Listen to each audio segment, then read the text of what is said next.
மகர ராசிக்காரங்களே, நல்லது கெட்டதை முழுசா தெரிஞ்சவங்க, சனி பகவான் ராசி அதிபதியா கொண்டவங்க, எல்லா இடங்களிலும் நேர்மையும் உண்மையும் மட்டுமே நம்பக்கூடியவங்க. உங்களுக்கு சொந்தமோ பந்தமோ அது தப்புன்னு தெரிஞ்சா தப்பு தான், வெட்டு ஒன்று துண்டு ரெண்டுன்னு பேசக்கூடியவங்க. உண்மை நியாயத்திற்கு மட்டுமே என்னைக்குமே கை கொடுப்பீங்க. உண்மைக்கு புறம்பாக எந்த ஒரு விஷயத்தையுமே செய்ய மாட்டீங்க. இதனால் தான் மகர ராசிக்காரங்களுக்கு நிறைய கஷ்டங்களும் துன்பங்களும் அதிகமாகவே வந்துகிட்டு இருக்கு. புதுமையான சிந்தனைக்கு சொந்தக்காரங்க, பூ போல மனசு, கோபத்தை மறைச்சிட்டு சிரிப்பை மட்டுமே காட்டக்கூடியவங்க. எடுத்த காரியத்தை எப்படியாவது முடிச்சரணும் அப்படிங்கிறதுக்காக கஷ்டப்பட்டு போராடுவீங்க. தங்களுடைய கஷ்டத்தையும் கண்ணீரையும் கடுகளவு கூட மற்றவங்களுக்காக தெரியாம பார்த்துக்குவீங்க. இதனால பார்க்கிறவங்க எல்லோரும் மகர ராசிக்காரங்களா, இவங்களுக்கு என்னப்பா சூப்பரா இருக்காங்க, இவங்களுக்கு என்ன குறைச்சல் அப்படின்னு நினைச்சிட்டு இருக்காங்க. ஆனா சாப்பாட்டுக்கு கூட கஷ்டப்படுறது உங்களுக்கு மட்டும்தான் தெரியும். கஷ்ட காலத்துல திரும்பி பார்க்க கூட ஆள் கிடையாது. ஏதோ தட்டு தடுமாறி எந்திரிச்சு நிக்கிறீங்க. உங்களை குறை சொல்றதுக்குன்னே நிறைய பேர் தேடி வருவாங்க. மகர ராசிக்காரங்க வாழ்க்கையை பொறுத்த வரைக்கும் கஷ்டம்தான் நீங்க நினைப்பீங்க. மகர ராசிக்காரங்க மட்டும்தான் கஷ்டமா இருக்குதா? ஏன் எல்லா ராசிக்கு தானே கஷ்டம் அப்படிங்கிறது இருக்கு. மற்ற ராசிக்காரங்களை விட மகர ராசிக்காரங்களுக்கு கொஞ்சம் கஷ்ட காலம் அதிகமாகவே இருக்கு. சொந்தக்காரங்க நண்பர்களுக்கு ஒரு தேவை இருக்குதுன்னா மட்டும்தான் உங்களை தேடி வருவாங்க. அந்த தேவை முடிஞ்ச உடனே உங்களை தூக்கி போட்டுருவாங்க. மறுபடியும் அவங்க வந்து உங்க கிட்ட உதவின்னு கேட்பாங்க. அவங்க உங்களுக்கு முன்னாடி பண்ண துரோகத்தை எல்லாம் மறந்துட்டு மீண்டும் அவங்களுக்கு உதவி செஞ்சு ஏமாறக்கூடியவங்க தான் நீங்க. இந்த ராசிக்காரங்க வாழ்க்கையில கடந்த காலகட்டத்துல ஏதாவது ஒரு பிரச்சனை புதுசா வந்துகிட்டு தான் இருக்கும். நீங்க இரவு நேரத்துல நிம்மதியா தூங்கலாம்னு பார்ப்பீங்க. ஆனா காலையில எந்திரிச்ச உடனே பார்த்தீங்கன்னா புதுசா ஒரு பிரச்சனை உங்களை தானா தேடி வந்திருக்கும். ஏன் எனக்கு மட்டும் இவ்வளவு கஷ்டம் வருது? என்னோட வாழ்க்கையில நான் யாருக்குமே கெடுதல் கஷ்டத்தை துன்பத்தை கொடுத்ததில்லையே. என்னோட நிலைமை ஏன் இப்படி இருக்கு அப்படின்னு தான் நிறைய மகர ராசிக்காரங்க சொல்லிட்டு இருக்கீங்க. மகர ராசிக்காரங்க பிரச்சனை வரும், அது கொஞ்ச நாள் இருக்கும், அதுக்கப்புறம் அந்த பிரச்சனை போயிடும். இந்த மாதிரி பிரச்சனை வரும்போது நிலைமை தன்னுடைய நிறைய மகர ராசிக்காரங்களுக்கு இருக்கு. நீங்க என்னதான் பிரச்சனை தவிர்த்தாலும் ஏதாவது ஒரு சூழ்நிலையில உங்களை தேடி புதுசா பிரச்சனை வந்துகிட்டு தான் இருக்கும். மகர ராசிக்காரங்க கடந்த காலத்துல தங்களுடைய வாழ்க்கையை நீங்க நல்லது நடந்திருக்குமா? ஆனா இந்த 7 சனி நிறைய கஷ்டத்தையும் துன்பத்தையும் அதிகமாகவே உங்களை தேடி வந்து கொடுத்திருக்கும். மகர ராசிக்காரங்க சொந்த பந்தத்தை இழந்து, சொத்துக்களை இழந்து, தனக்கு நெருக்கமாக இருக்கக்கூடிய உறவுகளை இழந்து, கடைசியில நான் மட்டும்தான் வாழ்க்கையில இருக்கேன், என் வாழ்க்கையில வாழ்றதுக்காக யாருமே இல்லையே, எனக்கு உயிர் வாழவே பிடிக்கலன்னு சொல்லிட்டு இருக்கீங்க. இதுக்கு மேல என்னால வாழவே முடியாது சாமி, தயவு செஞ்சு என்னை வந்து கூட்டிட்டு போயிரு. நான் இவ்வளவு கஷ்டப்பட்டதுக்கு அப்புறம் எனக்கு வாழ்க்கையில வாழணும் அப்படிங்கிற எண்ணமே சுத்தமா போயிடுச்சு. உங்களுக்கு மனசுல கவலையும் துன்பமும் அதிகமாக இருக்கு. நீங்க செய்யக்கூடிய ஒவ்வொரு விஷயத்தையுமே தடுப்பதற்கு, உங்களை அவமானப்படுத்துவதற்கு நிறைய நபர்கள் வந்து முயற்சி பண்ணிட்டு இருக்காங்க. இது எல்லாம் தெரிஞ்சுமே கூட நீங்க என்னமோ பண்ணுங்க, எனக்கு என்ன வந்துச்சு அப்படின்னு தான் தன்னுடைய வேலையை மட்டுமே என்னைக்குமே குறிக்கோளா இருக்கீங்க. மகர ராசிக்காரங்க நீங்க என்னதான் களவு எல்லா கஷ்டத்தையும் நினைச்சுக்கிட்டு இருந்தாலும் உங்களுக்காக வரக்கூடிய பிரச்சனை ஏராளம் வந்துகிட்டே தான் இருக்கு. உங்களை தேடி தானா பிரச்சனை வந்துகிட்டு தான் இருக்கு.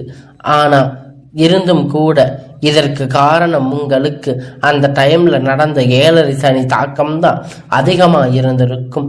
இனி வரக்கூடிய காலத்துல உங்களுக்கு இன்பத்தையும் மகிழ்ச்சியையும் தரக்கூடிய ஒரு காலகட்டமாக அமைஞ்சிருக்கு. ஏன்னா உங்களுக்கு 7.5 சனி தாக்கம் முடிஞ்சிருச்சு. இன்னுமே நாங்க வந்து 7.5 சனி எங்களுக்கு நடந்துட்டு இருக்க மாதிரி தான் எங்களுடைய வாழ்க்கை இருக்கு, கஷ்டப்பட்டுட்டு இருக்கோன்னு நீங்க சொல்லுவீங்க. அப்படி நிறைய நபர்கள் சொல்லி இருக்காங்க. கடந்த 2 வருஷமா 7.5 சனி பார்த்தீங்கன்னா வந்து நிறைய கஷ்டத்தை துன்பத்தை அனுபவிச்சிருக்கீங்க. இனி வரக்கூடிய நாட்கள்ல இது அனைத்தும் உங்களுக்கு முழுவதுமாக நிவர்த்தியாக போகுது. இதனால வரைக்கும் நடந்த கெட்ட விஷயம் எல்லாமே விட்டுடுங்க. இனி வரக்கூடிய நாட்கள்ல மகர ராசிக்கு எப்படிப்பட்ட நன்மைகள் எல்லாம் வரப்போகுது அப்படிங்கிறத நம்ம தொடர்ந்து பார்க்க போறோம். இந்த ஆண்டு, அதாவது இனி வரக்கூடிய நாட்களை பொறுத்த வரைக்கும் பார்த்தீங்கன்னா உங்களுடைய வாழ்க்கையில முதல மாற்றம். நீங்க கடந்த காலகட்டத்துல நிறைய இடத்துல அவமானப்பட்டு அசிங்கப்பட்டு இருப்பீங்க. அந்த அவமானத்தில் இருந்து மீண்டும் வந்து உங்க வாழ்க்கையில வெற்றி பெற போறீங்க.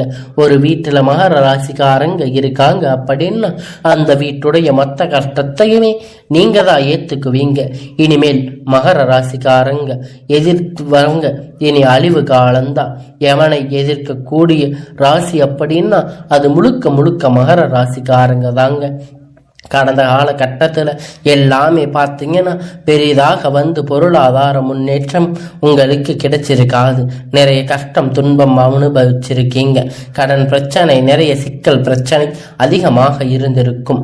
ஏன் இந்த குரு பயிற்சி நடக்குதுன்னா, அதுக்கு ராகு பயிற்சி நடக்குதுன்னா, நாங்கள் இத்தனை பயிற்சி வந்துமே எங்கள் வாழ்க்கையில் இன்னும் நாங்கள் வாழ்க்கையை எப்படித்தான் நாங்கள் முன்னேற்றத்தை பார்க்கவே இல்லையே அப்படின்னு நிறைய மகர ராசிக்காரங்க கேட்டுட்டு இருக்கீங்க.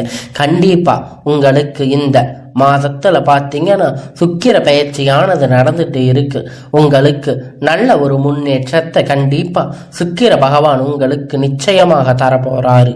ஏன்னா வந்து ஒருத்தன் வாக்கை வந்து கொடி கட்டி பறக்கிறான் அப்படின்னா அவனுக்கு எல்லோரும் அவனை பார்த்து சொல்லுவாங்க சுக்கிர உச்சத்துல இருக்கா அப்படின்னு சொல்லுவாங்க. அந்த அளவுக்கு நல்ல ஒரு ராஜயோகத்தை உங்க வாழ்க்கையில இப்பொழுது இந்த மகர ராசிக்கு கொண்டு வந்து தரப்போறாரு. அது மட்டும் இல்லைங்க, இனி வரக்கூடிய நாட்கள்ல உங்களுக்கு அளவு கடந்த மகிழ்ச்சி, நல்ல அற்புதம் செய்யக்கூடிய சுக்கிர பகவான். அது மட்டும் இல்லைங்க, இனி வரக்கூடிய நாட்கள்ல உங்களுக்கு குரு பயிற்சியோட முழு பலனும் உங்களுக்கு வரக்கூடிய நாட்களாக கிடைக்க போகுது. இனி வரக்கூடிய ஒரு 6-7 மாதம் அப்படிங்கிறது பார்த்தீங்கன்னா மகர ராசிக்கு நல்ல ஒரு ராஜயோகத்தை தரக்கூடிய ஒரு காலகட்டமாகவே அமைஞ்சிருக்குது. இது நாள் வரைக்குமே நல்ல ஒரு வேலை கிடைச்சிருக்காது. ஏதோ ஒரு கிடைச்ச வேலைக்கு போயிட்டு இருந்திருப்பீங்க. 10,000 15,000 போயிட்டு வந்து திரும்பீங்க. இனி வரக்கூடிய நாட்கள்ல நீங்க படிச்ச படிப்புக்கு ஏற்ற மாதிரி உங்க தகுதிக்கு ஏற்ற மாதிரி வேலை, ஒரு அரசாங்க வேலை பண்ணாலும் சரி, இல்லை ஐடி வேலை, பிரைவேட் ஜாப் எதா இருந்தாலும் உங்களுக்கு பிடிச்ச மாதிரி வேலை அப்படிங்கிறது உங்களுக்கு நிச்சயமா கிடைக்க போகுது. கோர்ட்டு கேஸ்ன்னு ரொம்ப நாளா வந்து அலைஞ்சிட்டு இருந்த பிரச்சனை எல்லாம் விரைவில் உங்களுக்கு சாதகமா தீர்ப்பு வரப்போகுது. சொத்து பிரச்சனை உங்களுக்கு சாதகமாக முடிய போகுது. சனி பகவானுடைய பார்வை உங்களுக்கு நேரடியாக இருக்குது. இதன் மூலமா வருமானம் அப்படிங்கிறது பல வழிகள்ல வரும். தொழில லாபம் சற்று அதிகமாகவே கிடைக்கும். அரசியல்வாதிகளை பொறுத்த வரைக்கும் பார்த்தீங்கன்னா புதிய பொறுப்புகள், புதிய பதவிகள் எல்லாமே தானாக உங்களை வந்து சேரும். ராகுவால உங்களுடைய செல்வாக்கு அப்படிங்கிறது உயரும். உடல் ஆரோக்கியம் மேம்படும். சங்கடங்கள் நீங்கும். மறைமுகமாக உங்க தொழில் வாழ்க்கையில சரி, இல்லற வாழ்க்கையிலும் சரி, நிறைய நபர்கள் வந்து ஏதாவது ஒரு வகையில் தொல்லை கொடுத்திருப்பாங்க. இனி அவர்களுடைய தொந்தரவு முழுவதுமாக இருக்காது. கடந்த காலகட்டத்தில் நீங்கள் ஒரு கம்பெனியில் இரவு பாலா பார்க்காம உழைச்சிட்டு இருந்திருப்பீங்க. உங்களுடைய சொந்த கம்பெனின்னு நினைச்சு வேலை செஞ்சிருப்பீங்க. ஆனா உங்களுக்கு அங்க இருக்கக்கூடிய அங்கீகாரம் அப்படிங்கிறது ஒரு துளி அளவு கூட கிடைச்சிருக்காது. இனி வரக்கூடிய நாட்கள்ல உங்களுக்கு சம்பள உயர்வு, பதவி உயர்வு போன்ற எல்லாம் நீங்க வேலை செய்யக்கூடிய இடம் மூலம் உங்களுக்கு கிடைக்க போகுது. இனி நினைச்சது எல்லாம் நடக்கும். தொழில் வியாபார தடை அனைத்தும் விலகும். லாபம் அதிகமாக கிடைக்கும். முன்னேற்றம் உண்டாகும். வரக்கூடிய பணம் விரைவில் கையில் வந்து சேரும். குடும்பத்தில் நெருக்கடிகள் விலகும். செல்வாக்கு அந்தஸ்து உயரும். தொழில் முயற்சி வெற்றி தரும். தெய்வ சிந்தனை அதிகமாகும். பெரியோர்களுடைய உதவி கிடைக்கும். உறவினர்களிடமிருந்து சண்டை சச்சரவு முழுவதுமாக விலகும். புதிய நபர்கள் உங்களுக்கு உதவி செய்வாங்க. தொழிலில் ஏற்பட்ட நெருக்கடிகள் நீங்கும். முடங்கி கிடந்த நிறுவனங்கள் எல்லாம் மீண்டும் இயங்கும். வியாபாரத்தில் ஏற்பட்ட லாபம் கிடைக்கும். புதிய தொழில் தொடங்கக்கூடிய முயற்சிகள் எல்லாம் கண்டிப்பாக உங்களுக்கு வெற்றியை தரும். தொழிலில் இருந்த தடைகள் விலகுவது மட்டுமல்லாமல் சிலர் வந்து புதிதாக தொழில் தொடங்குவீங்க. உற்பத்தியில இருந்த தடைகள் நீங்கி தொழிலை விரிவு செய்வீங்க. வரக்கூடிய நாட்கள்ல விற்பனை அதிகமாக, ஏற்றுமதி இறக்குமதி தொழில நல்ல ஒரு லாபம் கிடைக்கும். நீங்க செய்யக்கூடிய சின்ன தொழிலோ பெரிய தொழிலோ நல்ல ஒரு வளர்ச்சி அப்படிங்கிறது நிச்சயமா உங்களுக்கு ஏற்படும். கடந்த கால கட்டத்துல மகர ராசிக்காரங்க வாழ்க்கையில இந்த 7 சனி மூலமா திருமணம் நிலை அப்படிங்கிறது நிறைய சிக்கல் பிரச்சனையில நீங்க சந்திச்சிருப்பீங்க. இனி வரக்கூடிய நாட்கள்ல நீங்க எதிர்பார்த்த மாதிரி திருமணம் ஆகாத நபர்களுக்கு விரைவில் உங்களுக்கு நல்ல வரன் அப்படிங்கிறது நிச்சயமா அமையும். பெண்களுக்கு கூடி ஏதாவது ஒரு திருமணம் அடைஞ்சிருக்கும். ஆனா ஆண்கள் ரொம்ப ரொம்ப பாவம். ஏன்னு பார்த்தீங்கன்னா 30-35 வயது ஆயும் கூட நிறைய ஆண்கள் கஷ்டப்பட்டு தான் இருக்கீங்க. திருமணமாகாம நீங்க நிறைய பேர் இருக்கீங்க. நல்ல ஒரு வாழ்க்கை துணை அப்படிங்கிறது இனி உங்களுடைய வாழ்க்கையில் அமைய போகுது. வாழ்க்கை துணை இழந்த மகர ராசி ஆண் பெண்கள் அடுத்து வந்து 2வது திருமணம், அதாவது மறுமணம் பண்ணலாமா வேண்டாமா அப்படிங்கிற ஒரு மிகப்பெரிய குழப்பத்தில் இருப்பீங்க. அப்படி 2வது திருமணம் பண்ணும்போது சொந்தக்காரங்க தப்பா பேசுவாங்க, இல்லை ஊர்க்காரங்க தப்பா பேசுவாங்க. அவங்க என்ன நினைப்பாங்க, இவங்க என்ன நினைப்பாங்க. நிறைய நபர்கள் 2வது திருமணத்தை பத்தி யோசிச்சிருக்க மாட்டீங்க. இப்ப இருக்கக்கூடிய காலகட்டத்தில் வச்சு பார்க்கும்போது ஒரு சிங்கிள் பேரண்டா இருந்து எதையோ சொசைட்டியில் சர்வே பண்ணுறது ரொம்ப ரொம்ப கடினம். நீங்கள் எதிர்பார்த்த மாதிரி நல்ல ஒரு மறுமண வாழ்க்கை அப்படிங்கிறது நிச்சயமாக உங்களுக்கு அமையும். குழந்தை பாக்கியத்தில் இயக்கிய மகர ராசி நேயர்கள் உங்களுடைய இயக்கத்திற்கான நல்ல ஒரு யோகம் வந்துருச்சு. இதற்கு காரணம் 7 சனியோட தாக்கமாக இருந்திருக்கலாம். இனி வரக்கூடிய நாட்கள்ல உங்களுக்கு எதிர்பார்த்த மாதிரி விரைவில் உங்களுக்கு குழந்தை பாக்கியம் உண்டாகும். பிரிந்திருக்கக்கூடிய கணவன் மனைவி எப்போ எல்லாம் ஒன்றாக சேர்ந்து பேசக்கூடிய வாய்ப்பு கிடைக்கும் பட்சத்தில் கண்டிப்பாக இருவரும் ஒன்றாக இணைந்து வாழ்வீர்கள். வரக்கூடிய நாட்கள்ல கடினமான காரியத்தை சுலபமா செஞ்சு முடிப்பீங்க. உங்களுக்கு எளிமையான பேச்சு திறமையால நீங்க அனைவரையுமே கவர்ந்து இழுப்பீங்க. சமூகத்தில் உங்களுக்கு பெயரும் புகழும் படிப்படியா முன்னேற்றம் வரப்போகுது. சிலருக்கு படிப்பதற்காகவும் வேலை விஷயமாகவும் தொழில் விஷயமாகவும் வெளியூர் வெளிநாடு போகக்கூடிய வாய்ப்புகள் எல்லாமே கிடைக்கப் போகுது. கடந்த காலகட்டத்தில் உங்க குடும்பத்தில் எந்த ஒரு சுப நிகழ்ச்சியும் நடந்திருக்காது. இதை நினைச்சு வீட்டில் இருக்கக்கூடிய பெரியதவங்க எல்லாம் ரொம்பவும் வருத்தப்பட்டு இருப்பாங்க. இனி வரக்கூடிய நாட்கள்ல உங்க குடும்பத்தில் திருமணம், சீமந்தம், புதிய வீடு கட்ட ஆரம்பிப்பீங்க. கிரக பிரவேசம் போன்ற சுப நிகழ்ச்சிகள் எல்லாம் நடக்க போகுது. சிலர் வந்து புதிதாக தொழில் தொடங்க முயற்சி பண்ணுவீங்க. அந்த முயற்சி எதிர்பார்த்த உதவிகள் உங்களுக்கு நிச்சயமா கிடைக்கும். இனி வேலையில இருந்த பிரச்சனை தடுமாற்றம் உங்களுக்கு முழுவதுமா மறைய போகுது. இனி நீங்க மகர ராசிக்காரங்க பொறுத்த வரைக்கும் நீங்க ஆண்களோ பெண்களோ அரசு வேலையோ தனியார் வேலையோ அல்ல கூலி வேலையோ நீங்க எதிர்பார்த்த மாதிரி உங்களுக்கான இரட்டிப்பான மடங்கு பலன் கிடைக்க போகுது. இந்த காலகட்டத்தில் 7 சனி மூலம் நிறைய கடன் பிரச்சனை அப்படிங்கிறது உங்க வாழ்க்கையில சந்திருக்கும். அது மட்டும் இல்லைங்க, மகர ராசி உங்களுக்கு ஏகப்பட்ட கடன் பிரச்சனையால நீங்க தொந்தரவுல இருந்திருப்பீங்க. இனி இப்ப கேட்டு பார்த்தா கூட 3 லட்சம் 10 லட்சம் வரைக்கும் உங்களுக்கு கடன் இருக்க அதிகமா வாய்ப்புகள் இருக்கு.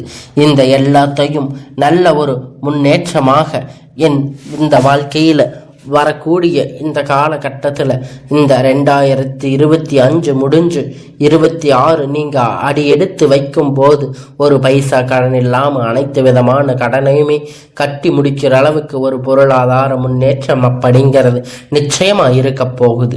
உங்க வாழ்க்கையில பார்த்தீங்கன்னா வந்து திரும்பி போராடக்கூடிய அளவிற்கு உங்க வாழ்க்கை முறை தலைகீழாக மாறப் போகுது. இப்பொழுது உங்க வாழ்க்கை வரப்போகிற ஒரு நண்பர்களுடைய பழக்க பழக்கம் இருக்கும் பட்சத்தில் உங்களுடைய வாழ்க்கை குடும்ப வாழ்க்கை எப்படிங்கிறது நிச்சயமா அது கேள்விக்குறியாக கூடிய வாய்ப்பு அதிகமாக உள்ளது. ஏன்னா மகர ராசிக்காரங்க என்ன பண்றதுங்க தெரியுமா, தவறான சிச்சுவேஷன் எடுத்து எல்லாம் இந்த நண்பர்கள் கிட்ட பகிர்ந்து கொள்றீங்க. அது மட்டும் இல்லைங்க, நீங்க எதா இருந்தாலும் ஓப்பனா அவங்க கிட்ட சொல்லிடுறீங்க. இதுதான் அவங்க கிட்ட இருக்கிற ஒரு மெயின் பிரச்சனையா இருக்கு. எந்த ஒரு விஷயமா இருந்தாலும் எல்லோரையும் நம்பி எல்லாத்தையும் சொல்லிடுறீங்க. அதனால உங்களுடைய வாழ்க்கையில நிறைய பிரச்சனைகள் நிறைய கஷ்டங்கள் வந்துட்டு போகுது. அதனால எதுவா இருந்தாலும் உங்களுடைய மனசுக்குள்ள வச்சுக்கோங்க.